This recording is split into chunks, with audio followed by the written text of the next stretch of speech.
In the heart of Harlem, on West 138th Street, you will find the Abyssinian Baptist Church.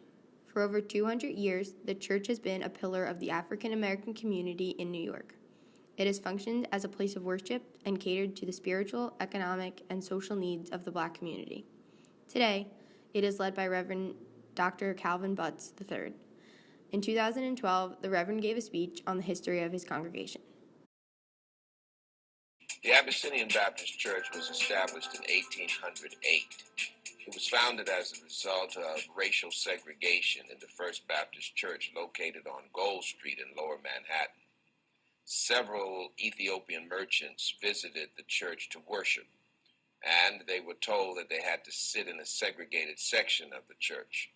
Well, they refused because they did not understand segregation in the house of God and walked out. Several African Americans who were worshiping their free African Americans in New York saw that and walked out with them. And they got together and decided to establish a church where all people can worship.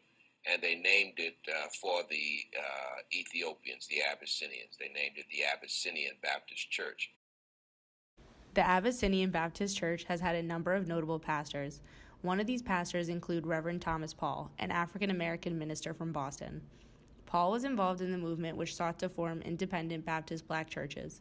After being ordained, Paul wanted to preach at a Baptist church in Boston, but was denied due to segregation.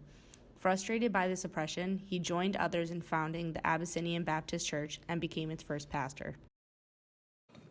Thomas Paul was followed by his brother Benjamin Paul, who served the church from 1809 to 1810, and then again in 1823 to 1831. Both brothers were avid abolitionists who used the church as a vehicle to launch their anti-slavery campaigns. Benjamin Paul was outspoken on the issue of abolishing slavery. Once New York had granted emancipation, he turned his attention to colonization in Africa and Canada. He did not believe that all blacks should leave the United States, but thought that they should have the option to emigrate for a better life due to the racial prejudice in the United States. Under the Paul brothers' leadership, the church was used as a meeting place for a number of anti-slavery rallies. In 1828, an anti-slavery benefit was held for an African prince who had been enslaved in Mississippi named Ibrahim Abd ar-Rahman. This benefit was held to raise funds to send him back to his home country, which was Liberia. This was one of the many anti-slavery meetings the church held. The church's involvement in activist movements persisted throughout history.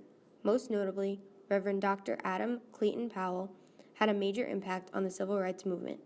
He collaborated with many other influential leaders such as Booker T. Washington, W.E.B. Du Bois, and Martin Luther King Jr.